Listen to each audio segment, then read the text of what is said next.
I grew up around Native American people, primarily the Cheyenne and the Crow. I remember coming home one day and we were going to go into one of the kids' teepees with his parents, and the mother said, "Take those shoes off, they'll make you sick." It was just strange why she would say they would make you sick. Well, I wouldn't have had a clue at that time. In simple terms, grounding is literally putting your bare feet on the ground. When you do that, you're in contact with the earth, and Mother Earth is endowed with electrons. And these electrons are literally absorbed through your feet. It's like taking handfuls of antioxidants, but you're getting it through the feet. Grounding means connecting to the earth to support the specific function of the organs of your body. It supports the body as a whole, but it specifically supports organ systems down to the tissues and the cellular function of the entire body. In 1960, we invented synthetic materials. The first thing we did was we put rubber sole, synthetic soles on the shoes. We started wearing sneakers. So it's the most common sense thing that we are organisms that live and grow and depend entirely on the earth while we're alive. And yet we have completely isolated ourselves from it. We're so disconnected that it becomes this weird thing if we actually slip our shoes off. 95% of people walk insulated on the earth. This was the single thing that happened that probably caused the proliferation of inflammation-related health disorders far and above anything else. This is so incredible. This is Nobel Prize material. I got involved in the cable industry in the early 60s. I first learned the need to ground cable signals as we were developing the industry. When you run a wire into the house, before you can go into the house, you have to ground the cable. I mean, you have miles of wire hanging up there in the air. If there's lightning in the air, it's going to hit the cable. And so what you want to do is create a path to ground for the lightning so that it doesn't enter the house or blow up the TV or create a fire. One day I was sitting at a computer and the computer kept crashing. I knew it was static electricity, so I put a piece of tape across my desk and grounded it. Then I realized in that process that the outlet wasn't grounded, so I fixed it so that I could get rid of the static electricity. And I didn't think too much about it. I walked outdoors and I sat on a bench. This tour bus pulled up, and it looked like they had just been to one of these outlet malls, and white Nike shoes were on sale. It just dawned on me. I asked the question, I said, I wonder if it's possible that humans are, we're no longer naturally grounded. I wonder if these shoes could be interfering with us. So that night, I went to the hardware store and I bought a roll of metal duct tape. And I just taped it across the bed. I threw a wire out the window and had a ground rod outside. I connected to the ground rod on one side, connected to the metal duct tape that I had laid on the bed. So when I laid down on the duct tape, I was like grounded because it was connected to the earth. I woke up the next morning and I thought, holy cow, there's something going on here, because normally for me to go to sleep, I had to take Advil. So I tried to find out what I could. The internet was hardly anything. This is back in '99. Went down to the University of Arizona into one of their medical libraries, and there was nothing. And in fact, I even tried to find the cause of chronic pain. The cause of MS was unknown. The cause of arthritis, unknown. They didn't know. Nobody knew. So I thought, well, I'll go out to LA. I'll go to UCLA and ask them. They pretty much laughed me off campus. They said, you expect us to believe that somebody's going to put a nail in the ground, tie a wire around somebody's toe, and it's going to make them sleep better? I said, get out of here. Go away. You're nuts. So I ended up having to put together my own study, and we grounded 60 people, and the reports that came in were unbelievable. TMJ disappeared, PMS disappeared, inflammation reduced, pain. Everybody slept better. Found an anesthesiologist in San Diego, and he says, I don't think there's anything to what you're doing. there's got to be an anomaly here, but I'll entertain you. He says, I will prove that you're wrong. We did the study. It's the first study that I did that was a legitimate study where we had quantifiable data. Then we decided, well, we're going to do a big study now. And we ended up attracting scientists, physicists. When they saw the study, everybody said, well, this is really pretty interesting. I didn't know anything about grounding. I had never heard of it at all, but I became a new mom, and I had my first child, and she had colic, and she cried and cried and cried. First thing I did, being a physician myself, was take her to the pediatrician, and remember distinctly leaving that pediatrician's office with a knot in my stomach, because the first thing they told me is, it's a baby, let him cry. Literally the only time I noticed that she wasn't in pain, and the only time I could soothe her, was when I was outside and I was barefoot and I had her in my arms, and every time we were outside she relaxed. I noticed if I did use a stroller or if she was in a car, she was still in pain and uncomfortable. This is not placebo effect, like she had no idea if I was wearing shoes or not. She doesn't know that. I'm holding her either way. And I just slowly started realizing this child can only take a nap and feel comfort is if she was on my skin, held skin to skin, and I was barefoot.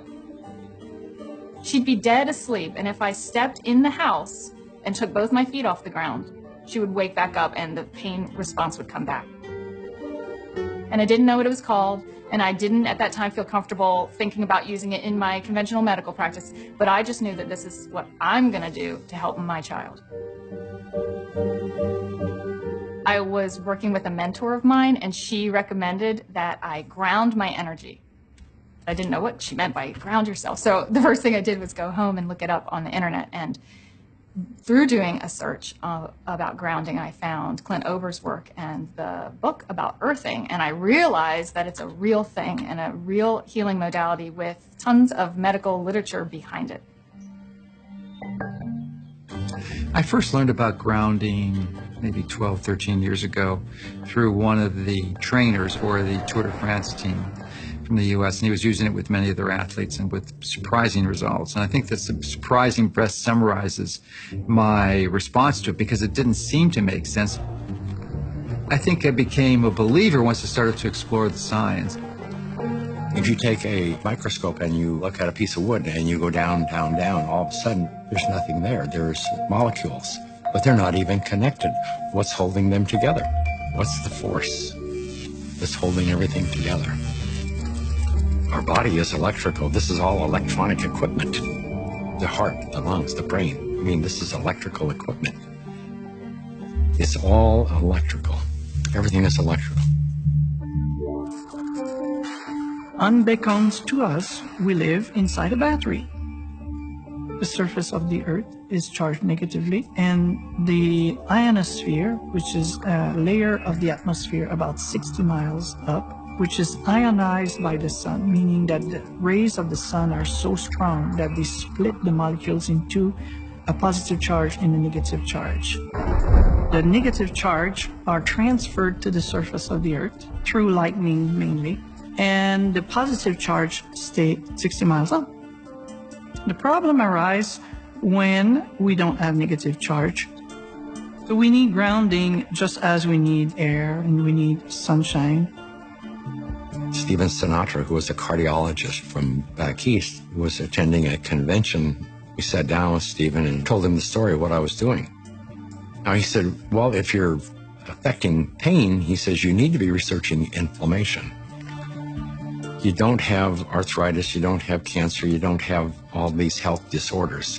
What you have is chronic inflammation. We have so much inflammation in the body, and it comes out in illnesses. We go to a doctor with all these complaints, but a lot of it is silent inflammation, including my specialty, heart disease. Heart disease is an inflammatory process. So how do we reduce inflammation? Inflammation is produced by neutrophils, which is a white blood cell. You have an injury, you have a damaged cell.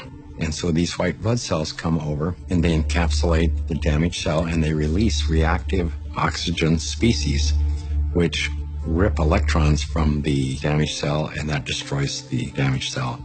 If there's not enough free electrons there to reduce the remaining radicals, they're going to steal an electron from a healthy cell and in the process damage it. Then the message goes out to the immune system and another neutrophil does the same thing, eliminates that cell, and then you end up with a chain reaction. ATP is short for adenosine triphosphate. It's the energy currency of the cell. So we're bioelectrical beings. That's the currency of our body. That's how it works. That's how we run our biological systems, is by generating this electrical energy that's transferred. And when we connect to the earth through a conductive surface in some way, there's a transfer of electrons that slowly go into our body.